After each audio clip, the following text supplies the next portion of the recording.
ஓம் அகர முதல எழுத்தெல்லாம் ஆதிபகவன் முதற்றே உலகு கற்றதனால் ஆய பயனென்கொல் வாலறிவன் நற்றாள் தொழார் எனின் மலர்மிசை ஏகினான் மானடி சேர்ந்தார் நிலமிசை நீடு வாழ்வார் வேண்டுதல் வேண்டாமை இலானடி சேர்ந்தார்க்கு யாண்டும் இடும்பை இல இருள் சேர் இருவினையும் சேரா இறைவன் பொருள் சேர் புகழ் புரிந்தார் மாட்டு பொறிவாயில் ஐந்தவித்தான் பொய்தீர் ஒழுக்க நெறி நின்றார் நீடு வாழ்வார் தனக்குவமை இல்லாதான் தாழ் சேர்ந்தார் கல்லால் மனக்கவலை மாற்றலரிது அறவாழி அந்தணன் தாழ் சேர்ந்தார் கல்லால் பிறவாழி நீந்தலரிது கோளில் பொறியில் குணமிலவே எண் குணத்தான் தாளை வணங்காத்தலை பிறவி பெருங்கடல் நீந்துவர் நீந்தார் இறைவனடி சேராதார். ஓம் உலக முதல்வனை வாலறிவனை மலர்மிசை ஏகியவன் தன்னை வேண்டுதல் வேண்டாமை இல்லாத இறைவனை பொறிவாயில் ஐந்தவித்தான் தன்னை தனக்குவமை இல்லாத அறவாழி அந்தணனை எண்குண இறைவனை போற்றி அமைதியான ஆனந்த ஆன்மவித்தை அருளும் ஓங்கார குருநாதர் மலர்பாதம் தலைமேற்கொள்வாம். ஓம். அனைவருக்கும் வணக்கம். திருக்குறள் துறவரவியல் வெகுளாமை என்ற அதிகாரத்தை பார்த்து கொண்டிருக்கிறோம். வெகுளி அப்படின்னு சொன்னால் கோபம், சினம். இது ஆரம்பத்திலேயே அரண் வலியுறுத்தல் அப்படிங்கிற அதிகாரத்திலேயே திருவள்ளுவர் இந்த விஷயத்தை சொன்னார். அரண் வலியுறுத்தல் அதிகாரம் பாயிரத்தில் அமைந்துள்ளது. பாயிரம்னா இன்ட்ரடக்ஷன். அங்கேயே சொன்னார், மனம் தூய்மையாக இருக்க வேண்டும். எது அறம் அப்படின்னு சொல்கிற இடத்துல மனசை தூய்மையாக வைத்து கொள்வதற்காகத்தான் அறம் அப்படின்னு சொல்லிட்டு எது அறம் அப்படின்னு டிஃபைன் பண்ணும்போது அழுக்காறு அவா வெகுளி இன்னாச்சொல் நான்கும் இழுக்கா இயன்றது அறம் அப்படின்னு சொன்னார். மனசில் பொறாமை இருக்கக்கூடாது, பேராசை இருக்கக்கூடாது, அதே மாதிரி வெகுளி இந்த கோபம் இருக்கக்கூடாது. கோபத்தினால்தான் கடுஞ்சொற்கள் வரும். இந்த கோபம் அப்படிங்கிற விஷயம் நம்ம எல்லார்கிட்டேயுமே இருக்குது. எப்படி இருக்குன்னா, எல்லா நேரமும் நம்ம கோவப்பட்டுட்டு இருக்கல. ஏதோ ஒரு விஷயம் நம்மளை டிஸ்டர்ப் பண்ணும் பொழுது நம்ம அப்படியே டக்குன்னு உணர்ச்சி வசப்படுறோம். கோபம் அப்படிங்கிறது ஒரு ரியாக்ஷன். ஒரு 2 கெமிக்கலை சேர்த்து வச்சுட்டு அது வெடிக்கக்கூடாது அப்படின்னு சொன்னால் எப்படி இருக்குமோ அப்படி தான் கோபப்படக்கூடாது அப்படின்னு அட்வைஸ் பண்ணுறது. கோபத்துக்கான ரூட் காஸ் என்ன அப்படிங்கிறத கவனிக்கணுமே தவிர கோவப்படக்கூடாதுன்னு சொன்னால் இன்னும் அதிகமாக கோபம் வரும் நிறைய பேருக்கு. என்ன பார்த்தா அப்படி சொல்கிற அப்படின்னு கோபம் அப்படின்னு சொல்கிறோம். உண்மையிலே இந்த அதிகமாக கோவப்படுறதுனால தான் பிபி வருது இல்லையா? யாரை கேட்டாலும் 40-50 வயசில் பிபி இருக்குது, சுகர் இருக்குதுன்னு சொல்கிறோமே. ஏன்னா நம்மளால் வாழ்க்கையின் கசப்பான உண்மைகளை ஏற்றுக்கொள்ள முடிவதில்லை. அக்செப்டன்ஸ் இல்லை நம்மக்கிட்ட. அதனால தான் கோவப்படுறோம். என்னென்ன காரணத்தினால நமக்கு கோபம் வரும் அப்படின்னு பார்த்தீங்கன்னா, ஒன்று நம்ம எதிர்பார்த்தபடி இந்த உலகத்தில் எல்லோரும் நடந்துக்க மாட்டாங்க. அதுதான் முதல் விஷயம்.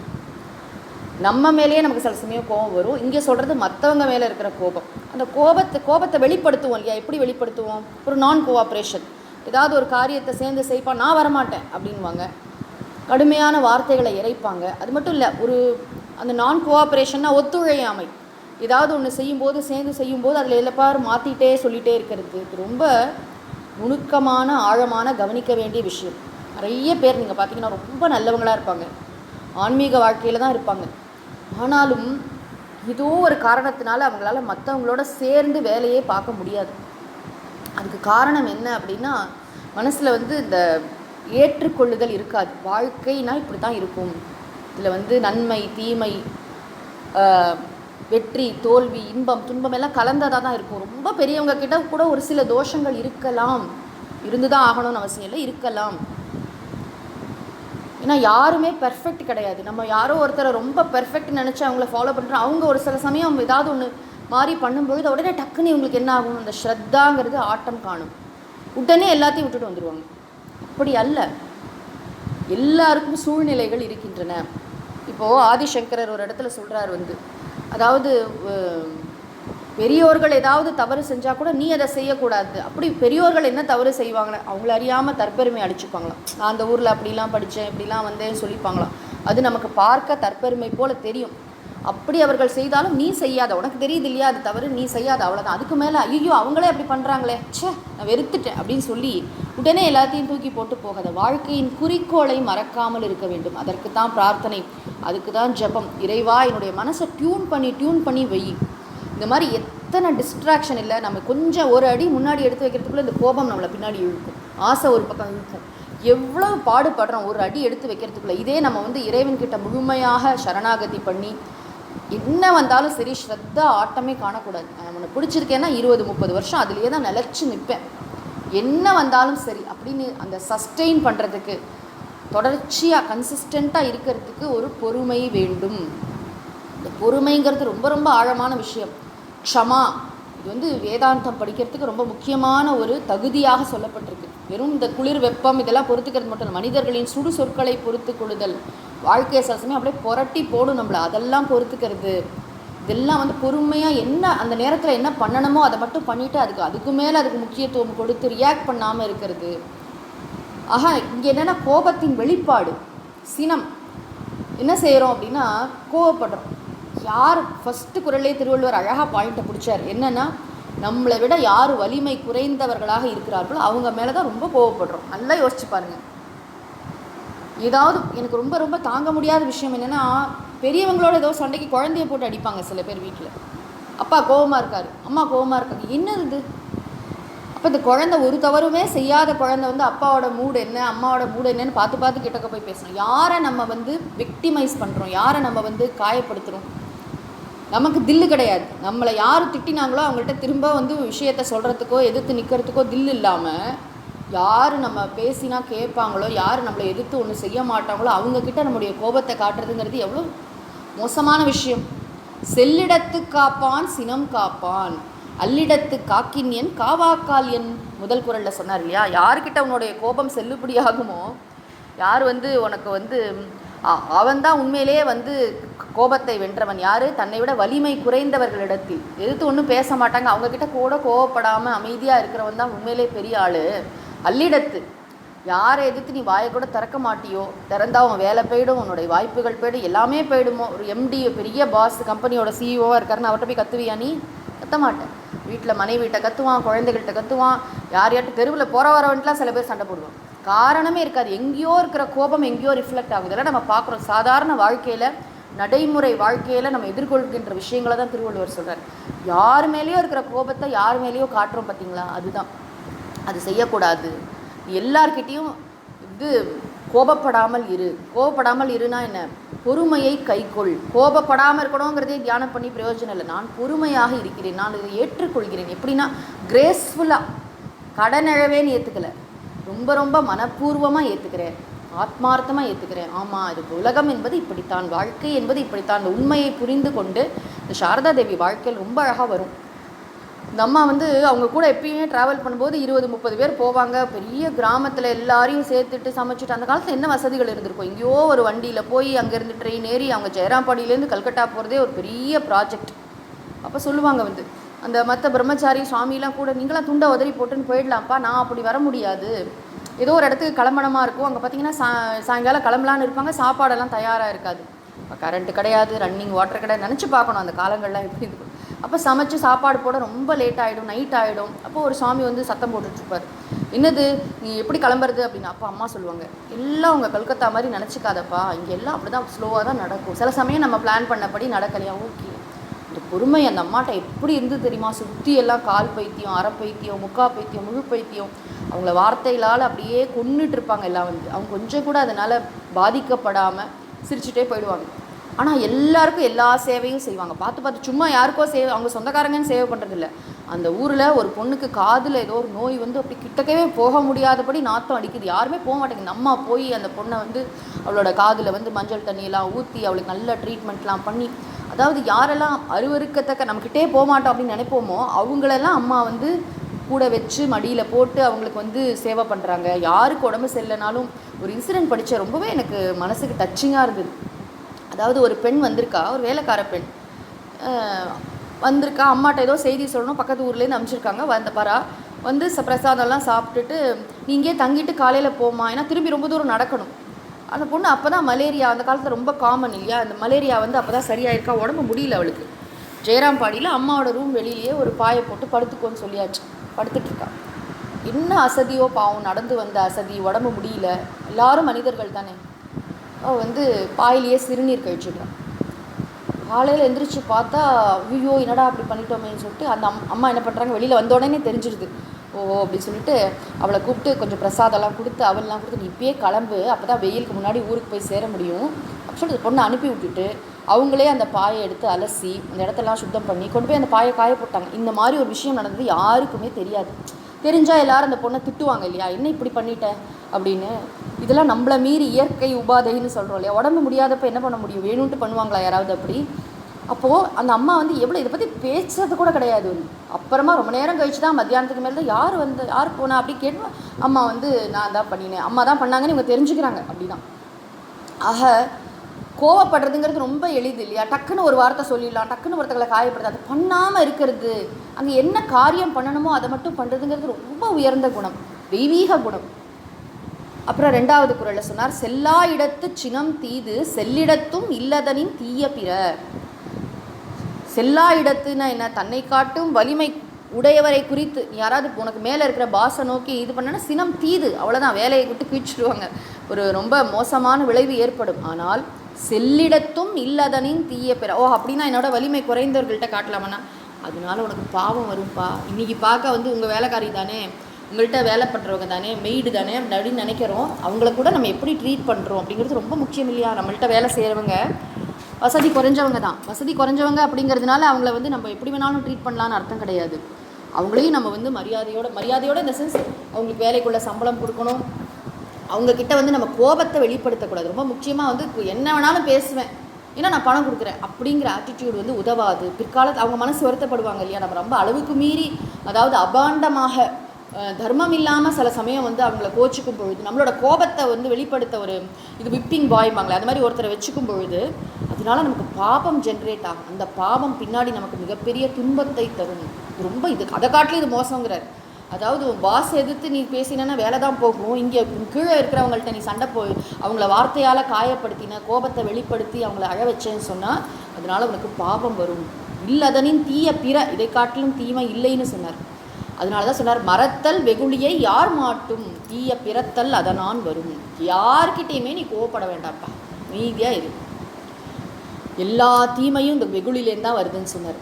ஏன் அப்படி சொல்கிறார் அப்படின்னா 4வது குறளில் தெளிவுபடுத்தினார். இந்த கோபப்படும் பொழுது நம்ம யாராவது சிரிக்க முடியும். கோவப்படும்போது நம்ம சிரித்தாலே வித்தியாசமாக இருக்கும், கவனிச்சிருக்கீங்களா? கோபமாக இருக்கும்போது நம்ம சிரித்தோன்னு நேச்சுரலாகவே இருக்காது. கோபம் என்ன பண்ணுன்னா, நகையும் உவகையும் கொல்லும் சினத்தின் பகையும் உளவோ பிற. புன்னகைக்க முடியாது, மனசில் மலர்ச்சி இருக்காது, இது ரெண்டையும் கொன்னுடும். இதை காட்டில் என்னமோ அவன் எனக்கு எனிமி இவன் எனக்கு எதிரிங்கிறியே, இந்த கோபம்தான் உனது முதல் எதிரி. யார் சொல்லித்தரா? திருவள்ளுவர் சொல்லித்தருகிறார். நம்ம யாரையோ நம்ம வந்து காம்படிட்டர்னு நினைக்கிறோம், காம்படிட்டர் கூட பரவாயில்ல, பகைவர்னு நினைக்கிறோம். யாரையோ சொல்கிறோம், எனக்கு அவன் தான் எதிரி, இவங்க தான் எதிரி, இவங்க தான் எனக்கு சத்ருன்னு சொல்கிறோம்.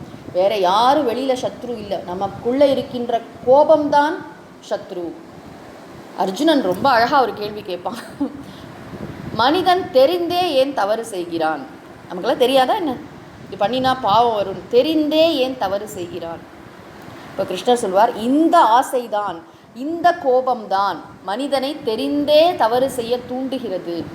ஏஷக காமக ஏஷக குரோதக, இந்த ஆசை நம்மக்கிட்ட இருக்கிற இந்த ஆசை, இந்த கோபம்தான் நம்மை பாவம் செய்ய தூண்டுகிறது, அதனால் கவனமாக இருன்னு சொல்வார். ஆக நம்முடைய மலர்ச்சியும் போயிடும், முகத்தில் இருக்கிற புன்னகையும் போயிடும். இந்த சினத்தை காட்டிலும் நல்ல ஃபங்க்ஷன் நடந்துட்டுருக்கும். நீங்கள் பார்த்தீங்கன்னா எல்லாரும் சந்தோஷமாக மலர்ச்சியாக சரி, ஒரு டிக்கெட் பார்த்தீங்கன்னா அப்படி கடுன்னு மூஞ்சி வச்சுட்ருக்கோம். ஏதோ அவங்களுக்கு பிடிக்காத ஒரு விஷயம் நடந்துட்டுருக்கும், அவங்களுக்கு அந்த இது நடக்காது, பிடிக்காது, அதனால் அப்படியே உள்ள கனன்றுட்டு இருக்கும். சிரிக்க முடியாது, இயல்பாக கலந்துக்க முடியாது. என்ன இது வந்து வாழ்க்கைங்கிறது எவ்வளோ குறுகியது. நம்ம இருக்கும்போது சந்தோஷமாக மகிழ்ச்சியாக எல்லாரோடையும் அன்பை பரிமாறிக்கொண்டு, 1000 பிரச்சனைகள் இருக்கட்டும், 1000 குறைகள் இருக்கட்டும், எல்லாம் இருக்கட்டும், அப்படியே எல்லாம் தீந்து எல்லாம் பர்ஃபெக்ட் பிளேஸில் தான் நான் போய் குடியிருப்பேன்னு இருக்க முடியுமா நம்மளால்? அந்த மாதிரி ஒரு பிளேஸ் இருக்கா உலகத்தில்? இந்த ஐடியல் விஷயத்தை தேடிட்டே இருக்கோம் பார்த்தீங்களா? நம்மளை சுற்றி இருக்கிற மனிதர்கள்லாம் பர்ஃபெக்டாக இருக்கணும், நம்ம போய் விசிட் பண்ணுற இடம்லாம் பர்ஃபெக்டாக இருக்கணும். நம்ம எங்கே போய் அப்போ சின்ன குறை கூட இருக்கக்கூடாது. இதுக்கு எண்டு இருக்கா எங்கேயாவது? ஒரு இதை சரி பண்ணதுக்குள்ளே இன்னொன்று பிச்சுக்குவாங்க. இது உறவுகளாகட்டும், இது வந்து வீடு மாதிரி விஷயங்கள் எல்லாத்துலேயும் பர்ஃபெக்ஷனுங்கிறது ஒரு மித்து தான். முடிஞ்ச அளவு பெட்டராக பண்ணலாம். அதுக்காக நான் வந்து கோபமாக இருப்பேன், எல்லா நேரமும் வந்து கையில் இது சாட்டையை சுழட்டிட்டு இருப்பேன்னா முடியாது. அப்போ எப்போ அன்பை வெளிப்படுத்த நேரம், எப்போ நான் வந்து அகமுகமாக இறைவனை நினைக்க நேரம், என் மனசில் அன்பே இல்லாமல் இறைவன்கிட்ட நான் எப்படி போக முடியும்? இந்த கோபத்துக்கு நான் இவ்வளோ முக்கியத்துவம் கூட, அந்த கோபம் எங்கேருந்து வருது? இந்த ஈகோலேருந்து தானே வருது. என்னுடைய கோபம் வந்து அவ்வளோ ஒரு நியாயமானது, அப்படி ஒரு நியாயமும் இல்லை. நம்முடைய எதிர்பார்ப்புப்படி இந்த உலகம் இயங்கணும்னு எதிர்பார்க்குற மாதிரி ஒரு முட்டாள்தனம் கிடையாது. இதை நம்ம நன்றாக புரிந்து கொள்ள வேண்டும். முடிஞ்சு அதுக்காக எல்லாம் அதர்மமாக இருந்தால் பொறுத்துக்கணும்னு சொல்லலை. அதர்மத்தை எதிர்த்து சண்டை போடணும்.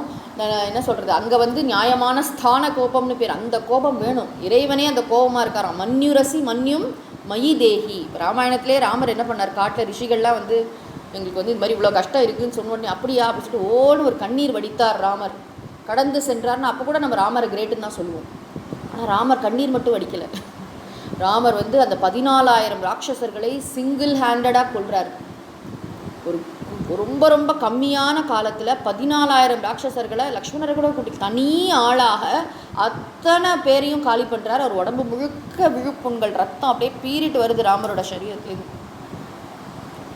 ஏன் செய்கிறார் அப்படின்னா அவங்களுக்கு அபயம் கொடுக்கணும். சும்மா வந்து அவங்க கஷ்டத்தை நான் பார்க்குறேங்கிறது இல்லை, ஆக்ஷனில் இறங்குறாரு இல்லையா? அங்கே கோபம் இல்லாமல், அந்த கோபம் தானே கரதூஷணர்களை ஒழிக்கணும்.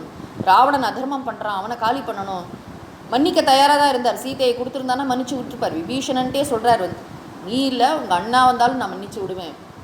ஆனால் அதர்மம் பண்ணும்போது தட்டி தான் கேட்பார். அது வந்து ஸ்தான கோபம். அந்த இடத்துல அந்த கோபம் தேவை. மன்யுரசி மன்யும் மயி தேகி, அது வேறு. ஆனால் சாதாரணமாக உலகத்தில் எல்லாரோடையும் இருக்கும்போது கடுன்னு இருக்கிறது வந்து. அடுத்த குறள் படிக்கலாம். தன்னைத்தான் காக்கின் சினம் காக்க காவாக்கால் தன்னையே கொல்லும் சினம். தெய்வ புலவர் திருவள்ளுவர்னு சொல்கிறோம்ல, இந்த குறளில் பாருங்களேன். சினம்ங்கிற வார்த்தை, காக்கங்கிற வார்த்தை, தன்னைங்கிற வார்த்தை, இந்த மாதிரி ஒரு சில வார்த்தைகளை இப்படி மாற்றி போட்டு என்ன அற்புதமான ஒரு கருத்தை சொல்கிறாருல்ல. தன்னைத்தான் காக்கின் சினம் காக்க காவாக்கால் தன்னையே கொல்லும் சினம். மற்றவனை காப்பாற்றுறதுக்காக சொல்லலைப்பா, உன்னை நீ காப்பாற்றி கொள்ள விரும்பினால் உன் மனசில் துன்பம் வரக்கூடாது. எல்லாரும் என்ன நினைக்கிறோம், நான் சந்தோஷமாக இருக்கணும், எனக்கு துன்பம் வரக்கூடாது. இதுதான் அடிப்படை இன்ஸ்டிங். நம்ம எல்லாருக்கும் இருக்கக்கூடிய ஒரு எண்ணம். யாராவது எனக்கு துன்பம் வரணும்னு கேட்பாங்களா? நான் சந்தோஷமாக இருக்கணும், நான் நிம்மதியாக இருக்கணும். இதுதான் பேசிக். நீ நிம்மதியாக இருக்கணும்னு சொன்னால், நீ துன்பம் வராமல் உன்னை காப்பாற்றிக்கணும்னு சொன்னால் சினம் காக்க.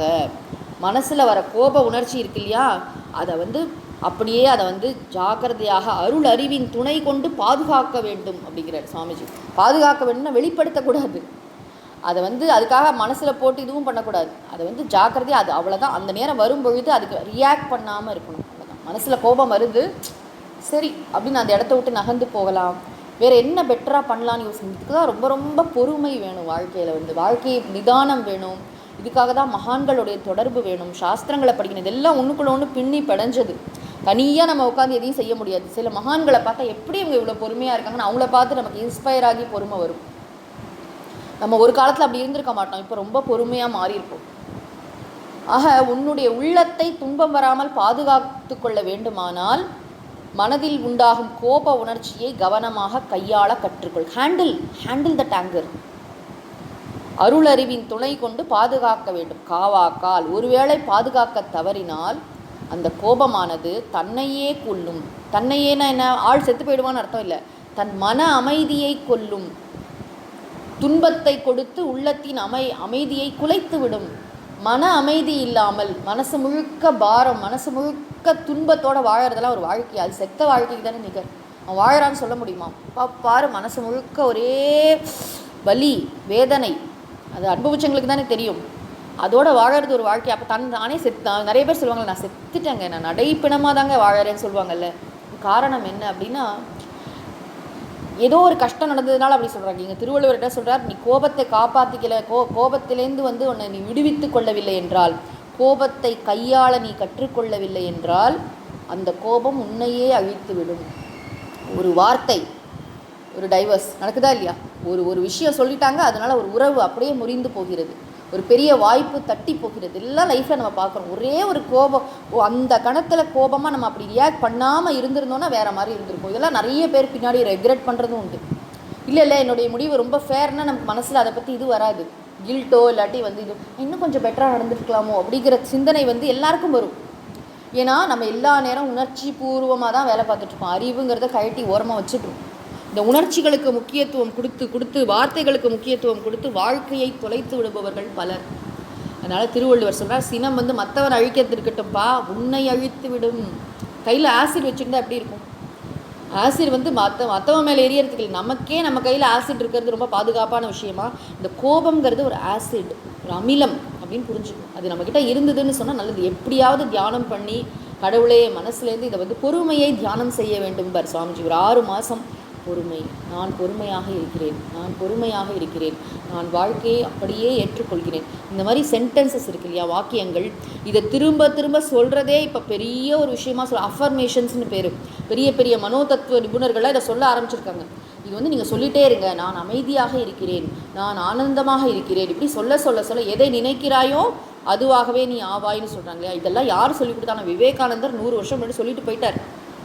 நீ உன்னை பலவீனன் என்று நினைத்தால் நீ பலவீனனாக ஆவாய், நீ பலசாலி என்று நினைத்தால் பலசாலியாக ஆவாய். எண்ணமே வாழ்வு. நம்ம என்ன நினைக்கிறோமோ அப்போ மனசில் வந்து ஆட்டோ சஜஷன். இதுக்கு நேரம் கொடுக்கணுமே, காலையில் எழுந்து குளித்து ஜப தியானம்லாம் பண்ணும்போது இதுக்கு ஒரு 10 நிமிஷம் நம்முடைய எண்ணங்களை எப்படி சீராக வச்சுக்கிறது. மனசில் ரொம்ப கோபம் இருக்குது, நமக்கு தெரியும் கோபம் யார் மேலே இருக்குது, எப்படி இருக்குது, அதனால மன அமைதி எப்படி டிஸ்டர்ப் ஆகுதுன்னு அவரவர்களுக்கு தெரியும். தன்னெஞ்சறிவது பொய்யற்க நமக்கு தெரியும்.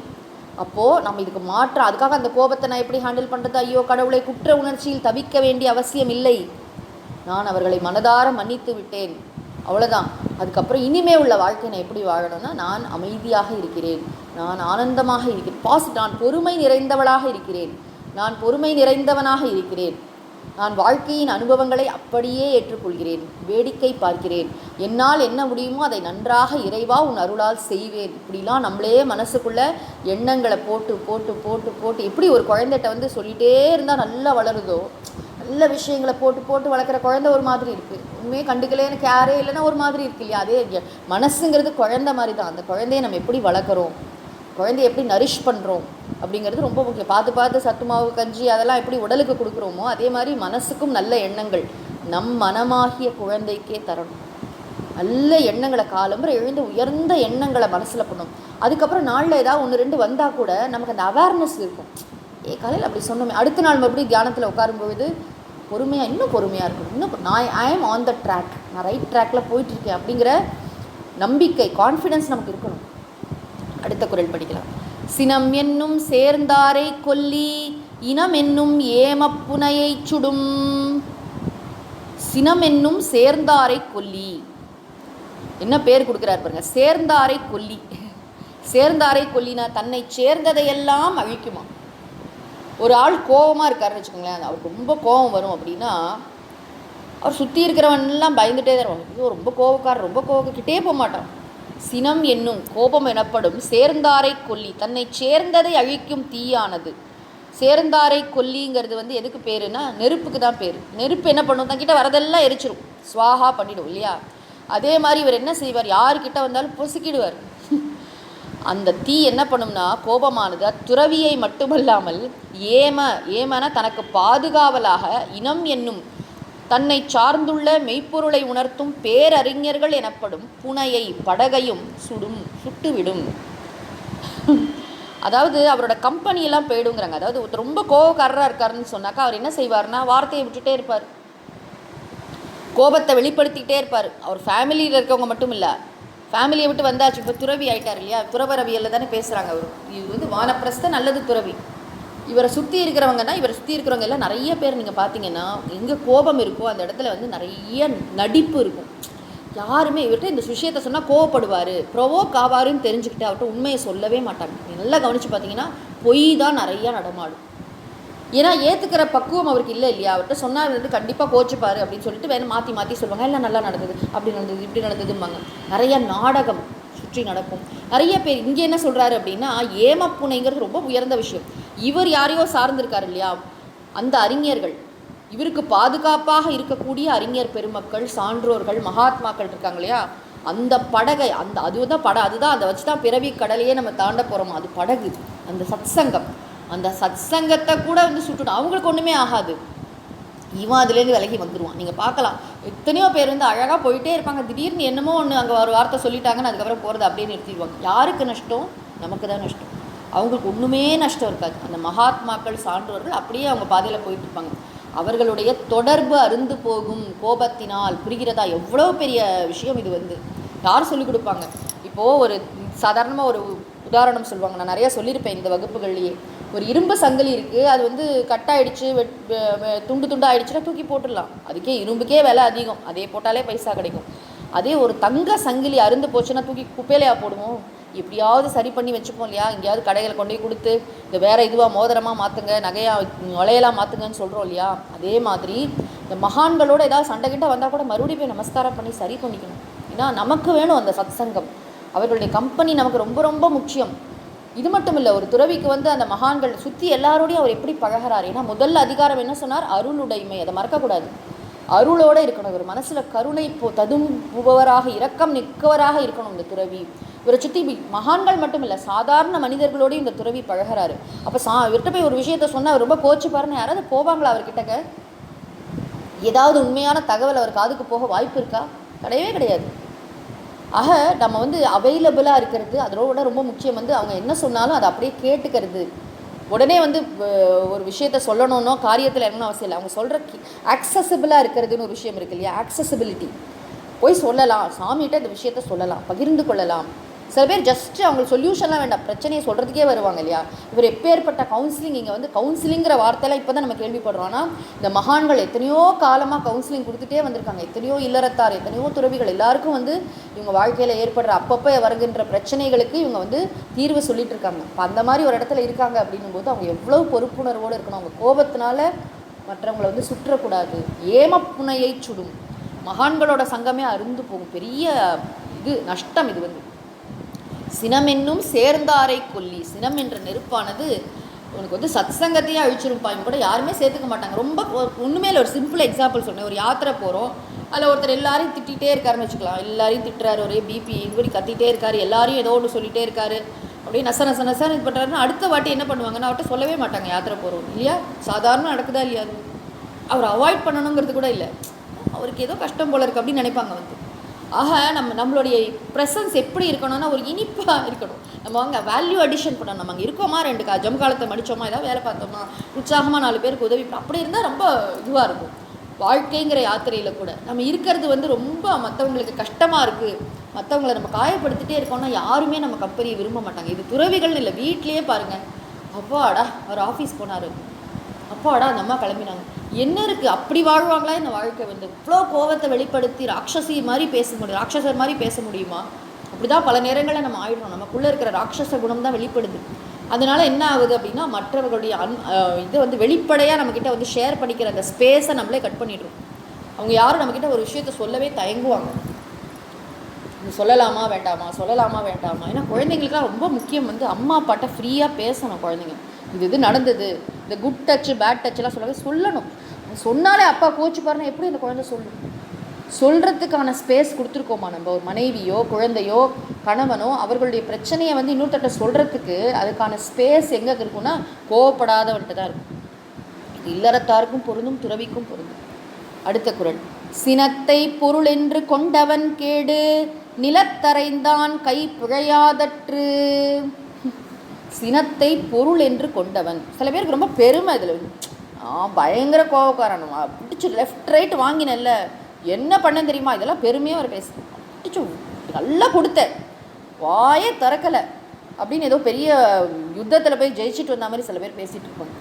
இது ஒரு பெரிய விஷயமா அவங்க கோபத்தை வந்து அவ்வளோ பெரிய ஒரு வேல்யூவாக நினைக்கிறாங்க. சினத்தை பொருள் என்று தன்னுடைய ஆற்றலை வெளிப்படுத்தும் ஒரு பண்பென்று கொண்டவன் தவறாக கருதி அதனை உடைமை போல் அதை போய் ஒரு பெரிய வேல்யூவாக நினைக்கிறான். அவனுடைய கேடு, அவன் அடைகின்ற கேடு எப்படிப்பட்டது தெரியுமா? நிலத்தினா தரையில் கையினை அறைந்தான், ஓங்கி அடித்தவனை அற்று. எப்படின்னா பிழையாது, அதுபோல துன்பத்திலிருந்து தப்ப முடியாது. ஓங்கி அடித்த இங்கே தரையை ஓங்கி ஒன்று கொடுத்தேன், உன் கை வலிச்சுதா இல்லையா? கண்ணா பின்னான்னு வலிக்கும். என்ன எக்ஸாம்பிள் பாருங்கள், நிலத்தை ஓங்கி தரையில் ஓங்கி கையால் அடித்தா எப்படி கை வலிக்குமோ அது மாதிரி நீ யாரையோ வார்த்தையால் அடிக்கிறல்ல, கோபத்தினால கையால் அடிக்கிறியோ, வார்த்தையால் சொல்லால் அடிக்கிறியோ, எதாலையோ அடிக்கிற இல்லையா, அது நிச்சயமாக நமக்கே துன்பத்தை தரும்.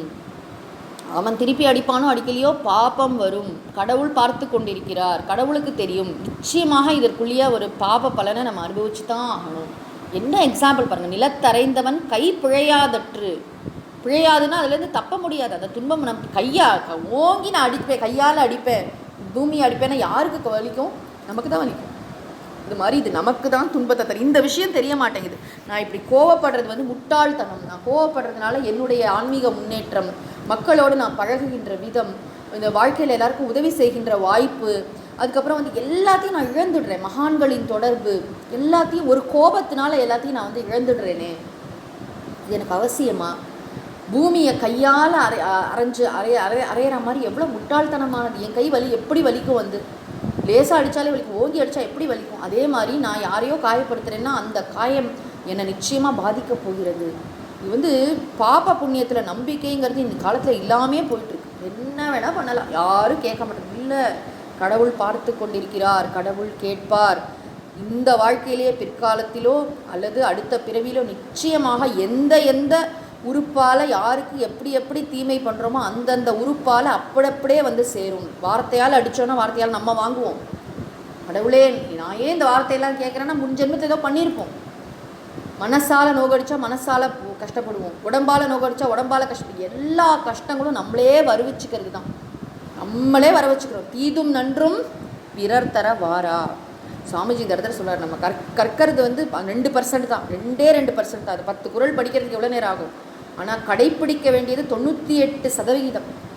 வெகுளாமைங்கிற அதிகாரத்தை படித்தாச்சு, உண்மைதான், வாஸ்தவம் தான். எனக்கு ரொம்ப கோபம் வருது, என்ன பண்ணணும்? சுவாமிஜி சொல்கிறார், வெகுளாமை அதிகாரத்தை நன்றாக மனப்பாடம் செய்து பொருளாக படித்து தியானம் பண்ணுங்க. 6 மாதம், 1 வருஷம், 2 வருஷம் தியானம் பண்ணுங்க. திருக்குறள் தியானத்திற்குரியது.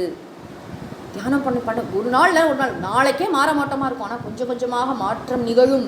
இறை அருளால் நிகழும், சத்சங்கத்தால் நிகழும்.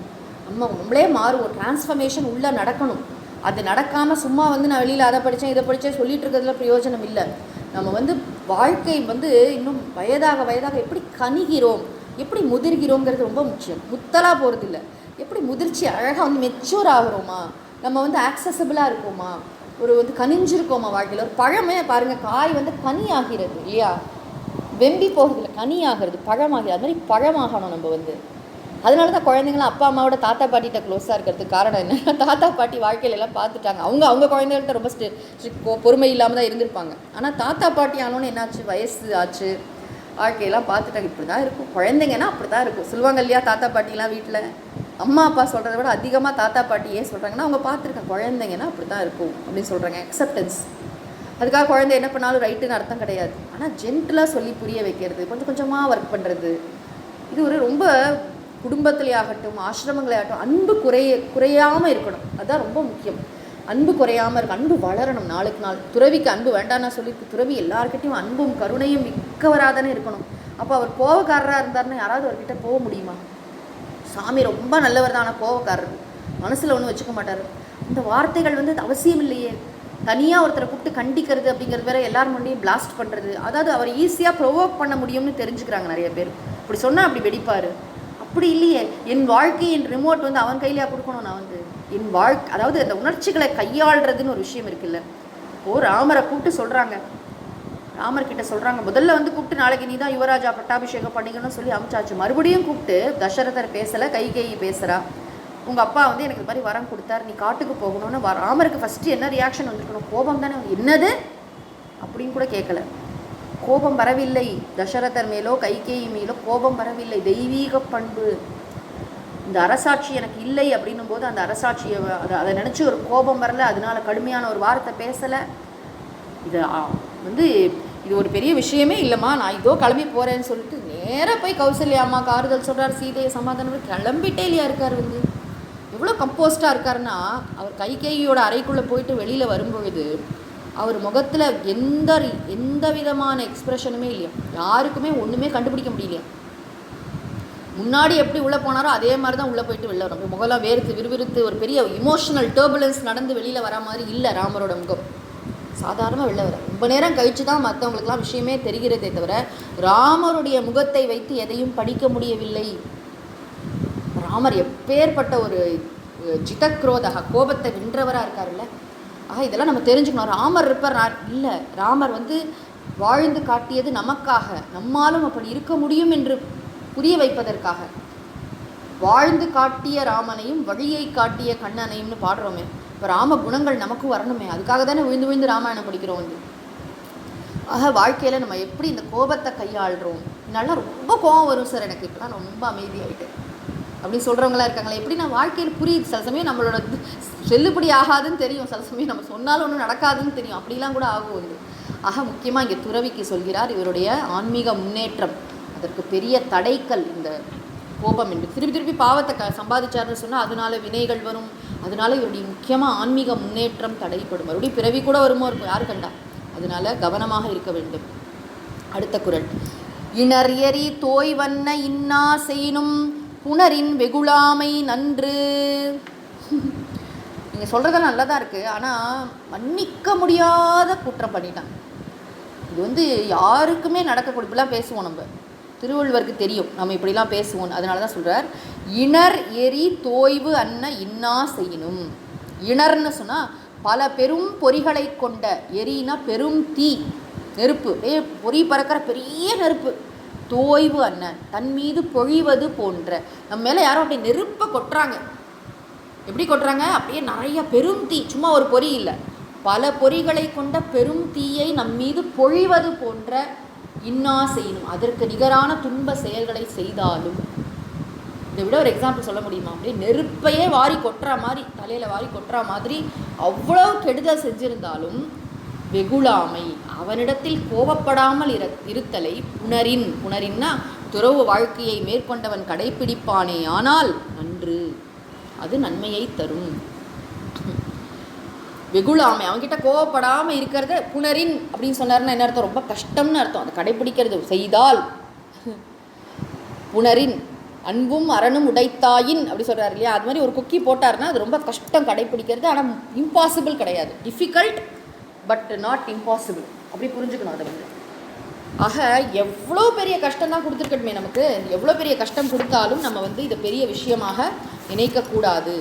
அதை துறவிக்கு சொல்கிறார் இங்கே அது அவன் மேலே கோவப்படாமல் இருக்கிறது உனக்கு நல்லதுப்பா. ராமரை பற்றி சொல்லும்போது வால்மீகி சொல்கிறாரு, ஒரு யாராவது சின்னதாக ஒரு உதவி பண்ணால் கூட ரொம்ப சந்தோஷப்பட்டு ரொம்ப நன்றியோடு இருப்பாராம். ஆனால் நூற்றுக்கணக்கான தவறுகள் செய்தால் கூட அதை கொஞ்சம் கூட ஞாபகம் வச்சுக்க மாட்டார். என்ன குவாலிட்டி பாருங்கள். நம்ம அப்படியே ஆப்போசிட்டாக, யாராவது கெடுதல் பண்ணால் நல்லா ஞாபகம் வச்சுக்கிறோம், நல்லதெல்லாம் மறந்து போய்ட்றோம். அப்படி இல்லை. சதமப்பி ஆத்மவத்தையா, அது நஸ்மரத் அபகாராணம், தன் மேலே எவ்வளோ என்ன கெடுதல் நினச்சிருந்தாலும், எவ்வளோ கஷ்டம் கொடுத்துருந்தாலும் அதை பொருட்படுத்தாமல் இருக்கிறதுங்கிறது எவ்வளோ பெரிய ஸ்ட்ரென்த்து தெரியுமா? முட்டாள்தனம் இல்லை, தீனன் இல்லை, வேறு வழி இல்லை, அதனால நாங்கள் அப்படி இல்லை, எல்லாம் முடியும், ஆனாலும் அதை பொருட்படுத்தவில்லை. இப்போ நீங்கள் எனக்கு ஏதோ ஒன்று கொடுக்குறீங்க, ஒரு மாம்பழம் கொடுக்குறீங்க, நான் வாங்கிக்கலைன்னா, நான் வாங்கிக்கிறதும் வாங்கிக்காததும் என்னோடய சாய்ஸ் தானே. நீங்கள் மனசு வருத்தப்படுவீங்க, அதெல்லாம் வேறு விஷயம். ஆனால் நான் அதை ஏற்றுக்கொள்கிறேனா இல்லையாங்கிறது என் கையில் தானே இருக்குது. அதே மாதிரி நான் அவன் எனக்கு எவ்வளோ பெரிய அபச்சாரம் தான் செஞ்சுருக்கட்டும், அதை நான் அதை நான் பொருட்படுத்தவில்லை, அதனால் நான் பாதிக்கப்படாமல் இருக்கிறேன், மனசு பாதிக்கலை, கொஞ்சம் கூட அதை நான் அஃபெக்ட் பண்ணலை. எவ்வளோ பெரிய விஷயம் தெரியுமா இது? தயானந்த் சுவாமி சொல்வார், நம்ம தான் அலோவ் பண்ணுறோமா, you allow yourself to get hurt அப்படிம்பார். மற்றவன் உன்னை ஹர்ட் பண்ணலாம் அப்படின்னா நான் அலோவ் பண்ணுறேன் இல்லையா? நான் ஏன் அலோவ் பண்ணணும்? நீ என்ன வேணால் பண்ணிட்டு போ. அதனால தான் நம்ம ஊரில் ரொம்ப அழகாக சூரியனை பார்த்து நாய் குலைக்குது அப்படிம்பாங்க, அவ்வளோதான். அதனால் சூரியனுக்கு ஏதாவது ஆகுமா? அவ்வளோ பொருட்படுத்தாமல் இக்னோர் பண்ணிட்டு போகிறதுங்கிறது ரொம்ப பெரிய வேல்யூ. துறவிக்கு இருக்க வேண்டிய மிக முக்கியமான பண்பு. எவ்வளோ வேணால் எனக்கு கஷ்டம் கொடுப்பான், நான் இதை பொருட்டாவே நான் மதிக்க மாட்டேன். அப்பர் சுவாமிகள் என்ன பண்ணார்? அவர் தூக்கி அந்த கடல்லெல்லாம் போட்டு எல்லாம் பண்ணோன்னே அவனை எடுத்து திட்டி பாட்டு எழுதினாரா, இல்லை சிவபெருமானை குறித்து பாடினாரா? மாசில் வீணையும் மாலை மதியமும் எப்படி பாட முடியும்? அந்த சுண்ணாம்பு கால்வாக்குள்ள உட்காந்து பிசிறில்லாத வீணாநாதம் கேட்கிறதா அவருக்கு. மாசில் வீணையும் மாலை மதியமும் வீசு தென்றலும் வீங்கிள வேணிலும் பூசு வெண்டரை பொய்கையும் போன்றதே ஈசன் எந்த இணையடி நிழலே. சிவபெருமானுடைய திருவடி நிழலை நினச்சி ஆனந்தமாக தியானம் பண்ணுற அந்த அப்பர் சுவாமிகளுக்கு எந்த கஷ்டத்தையும் கொடுக்க முடியலையா அவங்களால, அந்த சமணர்களால். உடம்பு கஷ்டப்படுறது என்ன பண்ணுறாங்க, ஆனால் அவர் மனசு எங்கே இருக்குது, சிவபெருமானுடைய திருவடிகளில் அப்படியே ஊன்றி இருக்குது. அதுதானே காட்டுறாங்க பெரியவங்கெல்லாம் நம்மக்கிட்ட சுவாமி விவேகானந்தர்கிட்ட சொல்லுவாங்களாம், சுவாமி உங்களை வச்சு இந்த பொண்ணு நிறைய பணம் சம்பாதிச்சுட்டு இருக்கா, உங்களை நிறைய ஏமாத்துறாங்க, உங்களை பற்றி அவதூறாக எழுதுறாங்க, அப்படி எதுவுமே சிவ சிவ சிவா அப்படின்னு சொல்லிட்டு எழுந்து போயிடுவார். அதுக்கு மேலே அதுக்கு அடுத்த வேலை என்னன்னு பார்க்கணும், இவங்களுக்குலாம் ரியாக்ட் பண்ணி ஒன்றுக்கும் பதில் ஏன் அப்படி பண்ண அப்படி பண்ண, அது அதை நான் பொருட்படுத்தவே இல்லை. அதுதான் இங்கே சொல்லப்படுற விஷயம். துறவிக்கு இருக்க வேண்டிய மிக முக்கியமான பண்பு, இணர் எரி தோய்வண்ண இன்னா செய்யணும். பல பெரும் பொறிகளை கொண்ட பெரும் தீ தன்மீது பொழிவது போன்ற துன்பம் தரும் செயல்களை ஒருவன் செய்தாலும் அவனிடத்தில் கோபப்படாமல் இருத்தலை வெகுளாமை புணரின்னா துறவு வாழ்க்கையை மேற்கொண்டவன் கடைப்பிடிப்பானே ஆனால் நன்று, அது நன்மையை நல்லதுப்பா. நீ கோபப்படாமல் இருக்கிறது ரொம்ப ரொம்ப நல்லது நல்லது. எப்படி சொல்கிறார் பாருங்க. அடுத்த குறள்,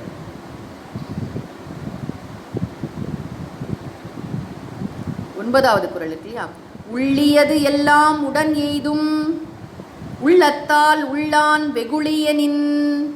உள்ளியது எல்லாம் உடன் எய்தும் உள்ளத்தால் உள்ளான் வெகுளியனின். இப்போ 5வது குறள் என்ன பார்த்தோம், கோவப்படாமல் தன்னை காப்பாற்றிக்கணும்னு பார்த்தோம். 6, 7 குறட்பாக்களில் சினத்தோடைய தீமை என்னன்னு சொன்னார். 8வது குறளில் எந்த சூழ்நிலையிலையும் கோபம் படக்கூடாது, உனக்கு எப்பேற்பட்ட கெடுதல் அவன் பண்ணியிருந்தாலும் சரி. சரி, இந்த குறளில் என்ன சொல்கிறார் 9வது குறள்னு பார்த்தா, கோபத்தை வென்றவன் எல்லையற்ற பேறுகளை பெறுகிறான். கோபத்தை ஜெயிக்கிறதுனால என்ன என்ன நன்மை, என்ன அட்வான்டேஜ். ராமரை பற்றி குணங்கள்லாம் சொல்லிகிட்டே இருக்கும்போது சாதுகு அப்படின்னு ஒரு வார்த்தை வரும். சாதுனா ரொம்ப சாது, அப்படியா அசாடா இருப்பார், அதீனாத்மா. சாது அப்படிங்கிறதுனால அவருக்கு வீரம் இல்லை, அவர் ஒன்றும் பண்ண மாட்டார்னு நினச்சிக்காது. எல்லா சக்தியும் உண்டு, எங்கே காட்டணுமோ அங்கே காட்டுவார். ஆக இது பெரிய ஸ்ட்ரென்த்துங்கிறது நமக்கு புரியணும். கோபத்தை வெளிப்படுத்தாமல் இருக்கிறது, கோபப்படாமல் இருக்கிறதுங்கிறது பெரிய ஸ்ட்ரென்த். என் மனதை வென்று விட்டேன்னு அர்த்தம். வெளியில் இருக்கிறவன் ஜெயிக்கிறது இருக்கட்டும், என் மனதை நான் வெற்றி கொள்வது எப்பேற்பட்ட விஷயம். இங்கே என்ன சொல்கிறாங்கன்னா, உள்ளியது எல்லாம் உடன் எய்தும் உள்ளத்தால் உள்ளான் வெகுளியனின். உள்ளத்தால்னா தவ வாழ்க்கையை மேற்கொண்ட துறவியானவன் மனதாலும் வெகுளி கோபத்தை உள்ளான் எனின் நினைக்கவில்லை, ஒரு பொழுதும் எண்ணாமல் இருந்தானே ஆனால் மனசில் கோபமே வரல அவனுக்கு. பார்த்துட்டார் எல்லா வாழ்க்கையில், பொண்ணு இப்படி இருக்கும்ல அப்படி இருக்கும்ல, வாழ்க்கையின் இயல்பு இது. இருமை வகை தெரிந்து ஈண்டு அறம் பூண்டார் பெருமை பிறங்கிற்று உலகும்பார் திருவள்ளுவர் நீத்தார் பெருமையில். இவர் எப்படி துறவியானார், உணர்ச்சி வசப்பட்டு வீட்டில் அம்மா திட்டாங்க அப்பா திட்டாங்கன்னு ஓடி போனாரா? இல்லை. வாழ்க்கையை வெறுத்து துறவியானாரா? அதுவும் இல்லை. என்ன ஆனார் பின்ன? இருமை வகை தெரிந்து, வாழ்க்கைனா இப்படித்தான், இருமைகள் நிறைந்தது வாழ்க்கை என்ற உண்மையை புரிந்து கொண்டு ஈண்டு இந்த உலகத்தில் அறம் பூண்டார், துறவர நெறியை மேற்கொண்டவர், பெருமை பிறங்கிற்று உலகு, இந்த உலகம் அவருடைய பெருமையை சொல்லி கொண்டிருக்கிறது அப்படின்னு சொன்னார். ஆக இந்த துறவி என்ன பண்ணுறா, மனசால கூட இவனுக்கு கோபம், மனசால கூட இவனுக்கு கோபமே வரல. விவேகானந்தர் எழுந்து போனாருன்னு சொன்னேன் இப்போதான், அது மாதிரி அது ஒரு விஷயமாகவே தோணலை. அப்படிப்பட்டவன் உள்ளியது எல்லாம், அவர் நினைத்தது எல்லாம் உடன் எய்தும், ஒரு சேர வெகு விரைவில் எய்தும் அடையப் பெறுவான். அவர் என்ன நினைக்கிறாரோ அது நடக்குமா? வேறுபட்ட விஷயம். நம்ம எல்லாரும் கூட 1000 விஷயம் நினைக்கிறோம், நடந்துடுதா? ஏன் நடக்க மாட்டேங்குது? ஏகப்பட்ட தடைகள் இருக்கின்றன மனசில். இந்த கோபத்தை வென்ற துறவி அவர்கிட்ட போய் அவர் நினைச்சதும் நடக்கும், சங்கல்பம் அவர் நினைக்கிறதும் நடக்கும், அவர் மற்றவர்களுக்காக இது நடக்கும்னு சொன்னாலும் நடக்கும். இன்னொரு இடத்துல திருவள்ளுவர் சொல்கிறார் இல்லையா, உள்ளியது எல்லாம் உயர்வுள்ளல் மற்றது தள்ளினும் தள்ளாமை நீர்த்து. பெரிய விஷயங்களை நினைப்பா, உன் காலத்தில் நடக்காட்டியும் பின்னாடி நடக்கும். சென்னையில் பெண்களுக்குன்னு பள்ளிக்கூடமே இல்லை. சுவாமிஜி நினச்சார், விவேகானந்தர் நினச்சார், சசி மகாராஜ் வந்தார், அதுக்கப்புறம் ஒரு பெண்களுக்காக ஒரு பள்ளிக்கூடம் அவங்க காலத்தில் நடக்காட்டியும் பின்னாடி நடக்கும் அப்படின்னு அந்த இடத்துல சொல்கிறாரு. அது மாதிரி கோபத்தை முற்றிலும் வென்ற துறவி மனசால் ஒன்று நினச்சானா நடக்குமா? அதனால தான் நம்ம என்ன செய்கிறோம், மகான்களுக்கெலாம் போய் சுவாமி உங்கள் வாயால் சொல்லுங்கள், பொண்ணுக்கு கல்யாணம் ஆகணும்னு சொல்லுங்கள், குழந்தை பிறக்கணும்னு சொல்லுங்கள், வேலை கிடைக்கணும்னு சொல்லுங்கள். ஆசீர்வாதம்னா என்ன? அவங்க நம்ம சொல்கிறத நடக்கட்டும் அப்படின்னு சொன்னாங்கன்னா நடக்கும். அதனால தான் போய் ஆசி வாங்குகிறோம் இல்லையா? அனுகிரகம் அப்படின்னா என்ன? அனுகிரகம் பண்ணுங்கன்னா பொதுவாக எனக்கு அருள் புரியுங்கள், நல்ல எனக்கு ஆன்மீக முன்னேற்றம் இருக்கட்டும், வாழ்க்கையிலலாம் நல்லபடியாக நடக்கட்டும், பொதுவானது. அனுகிரகங்கிறது பொதுவாக கேட்குறது. ஆசீர்வாதம்னா நம்ம சொல்கிற விஷயத்த நடக்கட்டும்னு அவங்க சொல்லி ப்ளஸ் பண்ணுறாங்க இல்லையா? அவ்வளோ அழகான விஷயம். காஞ்சி மகா பெரியவர் மாதிரி ஒருத்தரை நம்ம பார்க்க முடியுமா? அவர்கிட்ட போய் எவ்வளோ பேர் வந்து சுவாமி இது நடக்கலை அது நடக்கலை அதுன்னு வாழ்க்கையில் எவ்வளோ வந்திருக்கும், வந்து எல்லாத்தையும் எப்படி பார்த்துருப்பார், வந்து எவ்வளோ பொறுமையாக அவர் சுற்றி பார்த்தீங்கன்னா ரொம்ப ஆச்சரியமாக இருக்கும். அவரோட சரித்திரத்தை படிக்கும்போது ரொம்ப சில பேர் பொருள்லாம் திருடிட்டு போயிடுவாங்க, யார்கிட்ட கோவமே படமாட்டார் அவர். அப்போ அவர்கிட்ட கூட கேட்டாங்களா, ஏன் உங்களை சுற்றி இந்த மாதிரி சிலர்லாம் சரியில்லாமல் இருக்காங்க, அவங்களாம் ரிப்பேர் ஆன காருப்பா அப்படின்னு இவர் சொல்லுவார். புட்டபர்த்தி பாபா சொல்லுவார் சொல்லுவாங்க. இவர் சொல்கிறதில்ல, மகான்களை சுற்றியே ஒரு சில பேர் ஒரு மாதிரி இருக்கிறதுக்கு காரணம் என்ன அப்படின்னா, அவர்கள் வந்து சமூகத்தில் இருந்தால் இதை காட்டிலும் தீங்கு விளைவிப்பார்கள். மடத்தில் இருக்கிறதுனால அவங்களோட சம்ஸ்காரமெல்லாம் சரியாகும் இல்லையா? அந்த மகானுடைய சந்நிதியில் வந்து அவங்கள்ட்ட ஏதாவது தீய இயல்புகள் இருந்தால் கூட நாளடைவில் அது சரியாகும். அவ்வளோ கருணை, அவ்வளோ பொறுமை. அவங்களுக்கும் நல்ல கத்தியை கொடுப்பாங்க. நீங்கள் பார்த்தீங்கன்னா மகான்களை சுற்றி எப்பயுமே வந்து அந்த பேக்ரவுண்டு, அந்த மகான் ஒளிர்றதுக்கு தேவைப்படுகின்ற ஒரு இது மாதிரி ஒரு பின்னணி மாதிரி சில பேர் இருப்பாங்க. வந்து நம்மளால் புரிஞ்சிக்கவே முடியாது அதெல்லாம். ஆனால் அது எல்லாம் ஒரு காரணத்தோடு நடக்குது. நான் சொல்ல வர விஷயம் என்ன அப்படின்னா, இந்த துறவி மனசால் என்ன நினைச்சாலும் நடக்கும். இது வந்து ரொம்ப சூக்ஷ்மமான விஷயம். நம்ம வந்து ஆனால் கண்கூட நம்ம நிறைய பார்த்துருக்கிற விஷயம். சுவாமி சொன்னார், நடந்துடுச்சு. இன்னும் பணம் வச்சுருந்தவங்கெல்லாம் ஆசிரமம் ஆரம்பித்தாங்க. இப்போ சுவாமி விவேகானந்தர்லாம் ஒரு வேளை சாப்பாடு இல்லாமல் அந்த பரநகர் மடத்தில் அவங்கெல்லாம் இருந்திருக்காங்க.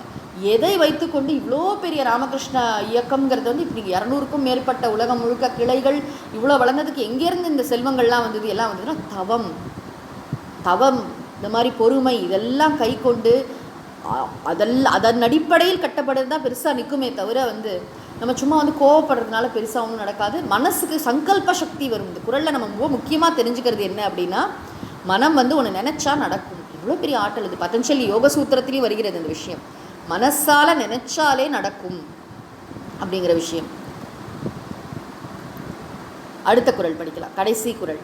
இறந்தார் இறந்தார் அணையர் சினத்தை துறந்தார் துறந்தார் துணை. இறந்தார் இறந்தார் அணையர். இறந்தார்னா மிகுந்த கோபமுடையவர். இறந்தார் அணையர், அவன் வந்து உடலில் உயிர் வாழ்ந்து கொண்டிருந்தாலும் இறந்தவரை போல் செத்தவனுக்கு நிற்கிறான். எப்படி திட்டுறார் பாருங்க திருவள்ளுவர். யார் ஒருத்த கோவப்பட்டுட்டே இருக்கானோ அவன் ஆல்ரெடி இறந்து போயிட்டாலும். சினத்தை துறந்தார், கோபத்தை அடியோடு அகற்றியவருக்கு துறந்தார் துணை, மெய்யுணர்ந்த துறவிகள் துணைன ஒப்பாவார். கோபத்தை வென்றவன் துறவிகளுக்கு, மெய்யுணர்ந்த துறவிகளுக்கு, துறந்தார் கோபத்தை தான் திறந்திருக்கான், ஆனால் இவன் துறவிக்கு நிகர். சொல்லுவாரா எப்பேற்பட்ட வார்த்தை பாருங்கள். ஒரு இல்லறத்தான் வந்து மெய்யுணர்ந்த துறவி. இந்த துறவியை கூட இப்போ தான் வானப்பிரஸ்தனாகி புதுசாக இவன் சன்னியாசம் எடுத்திருக்காருனா கூட இவர் சிறந்த மேலான மெய்யுணர்ந்த துறவிக்கு நிகர், உயர்ந்த துறவிக்கு நிகர். யார்? கோபத்தை வென்றவர். யார் ஒருத்தன் கோபப்படுறானோ அவன் ஆல்ரெடி இறந்தவனுக்கு நிகர். யார் கோபத்தை வென்றிருக்கிறானோ அவன் மெய்யுணர்ந்த துறவிக்கு நிகர்.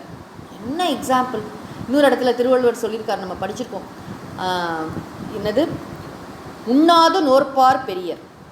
அதாவது இந்த சாப்பிடாமல் வந்து உபவாசம் இருக்காங்க இல்லையா, ஏகாதசி விரதம், பௌர்ணமி விரதம், சாப்பிடாமல் இருக்கிறது ரொம்ப பெரிய விஷயம்தான், அது பெரிய விரதம் தான்.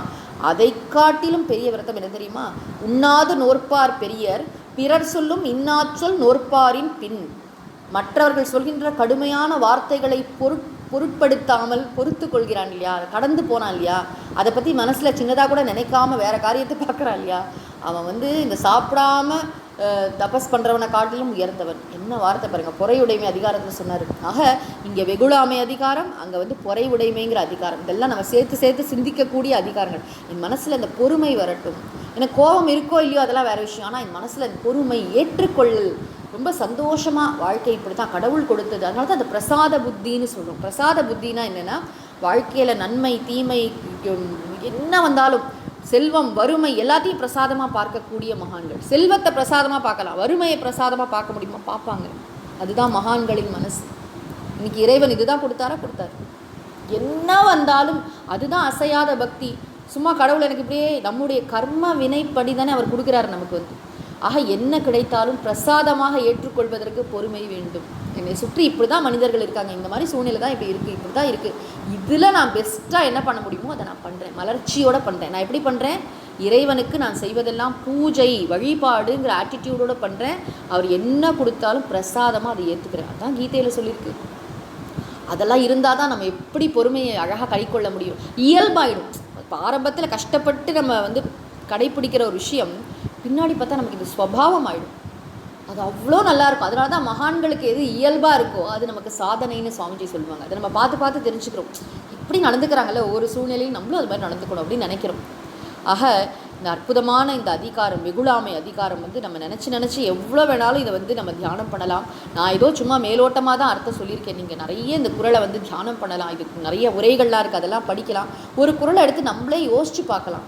நம்ம வாழ்க்கையோட அனுபவங்களை நம்ம எங்கெல்லாம் இந்த மாதிரி நடந்துக்கிட்டோம், இனிமேல் எப்படி நடந்துக்கணும், இன்னிலேருந்து நான் என் வாழ்க்கை எப்படி இருக்கணும், நான் எவ்வளோ கோபங்கிற விஷயத்தை ஜெயிச்சா நான் கடவுளுக்கு பக்கத்தில் போக முடியும், என் மனம் அமைதி அப்படியே ததும்பும் ஒரு பூங்காவாக ஆகிடும், என் மனசில் அமைதிக்கு ஒரு குறைவுமே இருக்காது, யார் என்ன எப்படி பேசினாலும் உலகத்தில் என்ன நடந்தாலும் என்னால் கொஞ்சம் கூட பேலன்ஸ் இழக்காமல், அந்த சமநிலை இழக்காமல் என்னால் இருக்க முடியும்.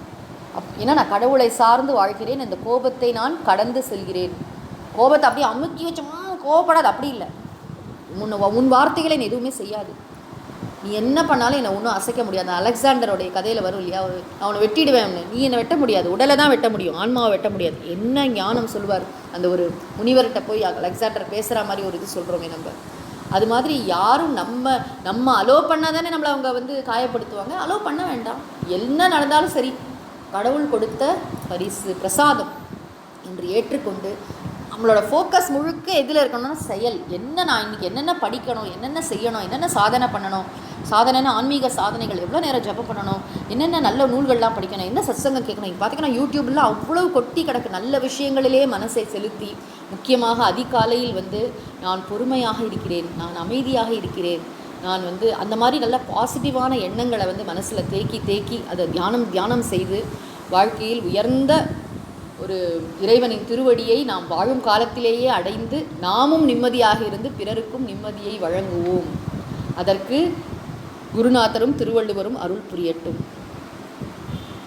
அறிவிலே தெளிவு, நெஞ்சிலே உறுதி, அகத்திலே அன்பினோர் வெள்ளம், பொறிகளின் மீது தனி அரசாணை, பொழுதெல்லாம் நினது பேரருளின் நெறியிலே நாட்டம், கர்மயோகத்தில் நிலைத்திடல் என்றிவை அருளாய், குறிகுணம் ஏதும் இல்லதாய் அனைத்தாய், குலவிடு தனிப்பரம் பொருளே, எண்ணிய முடிதல் வேண்டும், நல்லவே எண்ணல் வேண்டும், திண்ணிய நெஞ்சம் வேண்டும், தெளிந்த நல் அறிவு வேண்டும், பண்ணிய பாவமெல்லாம் பரிதிமுன் பனியே போல, நன்னிய நின்முன் இங்கு நசித்திடல் வேண்டுமன்னாய், ஓதற்கு எளிதாய் உணர்தற்கு அரிதாகி, வேதப் பொருளாய் மிக விளங்கி, தீதற்றோர் உள்ளுதொரும் உள்ளம் உருக்குமே, வள்ளுவர் வாய்மொழி மாண்பு மூர்த்தியெல்லாம் வாழி, எங்கள் மோன குருவாழி, அருள் வார்த்தை என்றும் வாழி, அன்பர் வாழி பராபரமே. ஓம் சாந்தி ஷாந்தி ஷாந்திஹி. ஹரிஹி ஓம். திருவள்ளுவர் திருமலரடிகள் போற்றி போற்றி. சத்குருநாத மகாராஜ் கி ஜெய்.